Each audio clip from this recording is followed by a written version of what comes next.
আইনজীবীর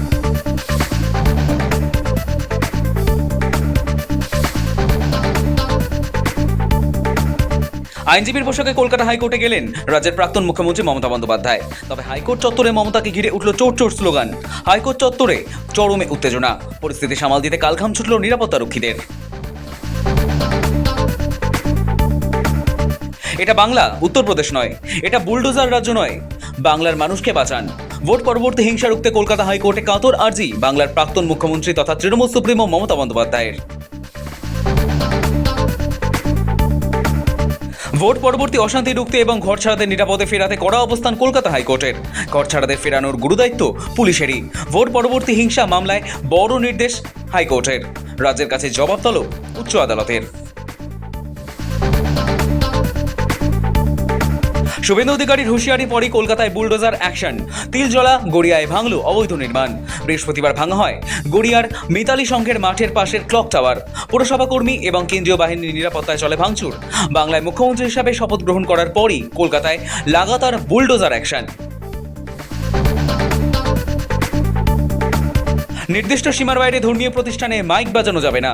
পুলিশের সঙ্গে বৈঠকে কড়া বার্তা মুখ্যমন্ত্রী শুভেন্দু অধিকারীর।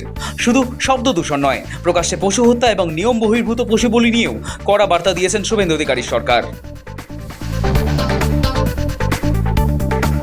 ক্লাস শুরুর আগে গাইতে হবে বন্দে মাতরম, ঘোষণা মুখ্যমন্ত্রী শুভেন্দু অধিকারীর। খুব তাড়াতাড়ি জারি হবে বিজ্ঞপ্তি।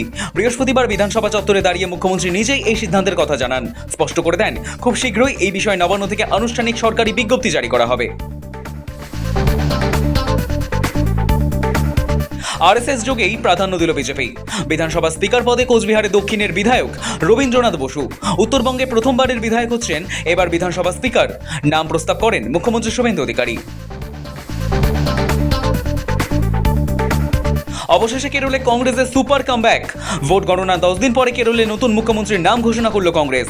কেরলের মুখ্যমন্ত্রী হচ্ছেন প্রাক্তন বিদায়ী বিরোধী দলনেতা ভিডি সতীশন। অবশেষে অবসান হলো দীর্ঘ টানাপোড়েনের।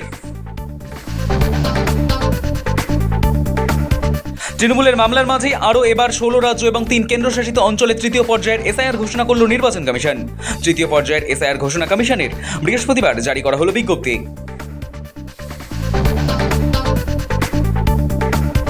সপ্তাহে 2 দিন WFH, গাড়ি ব্যবহারে ও কাটছাট। জ্বালানি বাঁচাতে রাজধানী দিল্লিতে জারি একগুচ্ছ নির্দেশিকা। রাজধানীর ভাড়ার বাঁচাতে এবার কোমর বেঁধে নেমেছে রেখা গুপ্তা প্রশাসন। লালকেল্লা বিস্ফোরণ কাণ্ডে 7,500 পাতার চার্জশিট পেশ। আল কায়দা যোগে অভিযুক্তরা অনেকেই ডাক্তার, প্রফেসর।